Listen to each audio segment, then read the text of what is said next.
सुंदरी कहाँ है? तो तुझे जिंदा नहीं छोड़ूंगा। गुलाम और सुंदरी इसी के पास हैं। या फिर सुंदरी को कुछ हुआ ना, मैं बादशाह हूँ सुंदरी।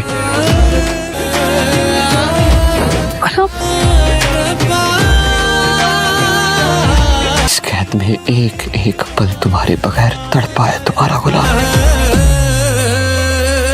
गुलाम सुंदरी को आज़ाद करवाने के लिए दुश्मनों से बहादुरी से लड़ रहा था।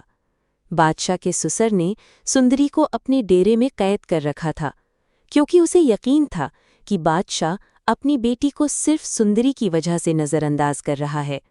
इसी नफ़रत और बदले की आग में वो सुंदरी पर जुल्म ढा रहा था और उसे अजियतें दे रहा था।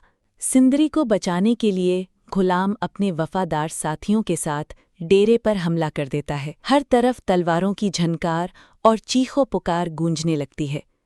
गुलाम अपने रास्ते में आने वाले हर सिपाही को शिकस्त देता हुआ आखिरकार उस कमरे तक पहुंच जाता है जहां सुंदरी कैद थी।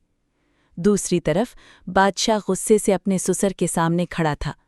उसकी आंखों में आग भड़क रही थी। वो सख्त लहजे में बोला, अगर सुंदरी को कुछ भी हुआ तो मैं तुम्हें जिंदा नहीं छोड़ूंगा। इसी दौरान गुलाम कमरे का दरवाज़ा तोड़कर अंदर दाखिल होता है। सुंदरी खौफजदा हालत में एक कोने में बैठी होती है। गुलाम उसे सहारा देता है और तभी बादशाह भी वहां पहुंच जाता है। बादशाह खामोशी से सुंदरी को देखता रहता है। उसकी आंखों में गुस्सा, हसद और बेबसी एक साथ झलक रही थी, जबकि गुलाम सुंदरी के सामने ढाल बनकर खड़ा था।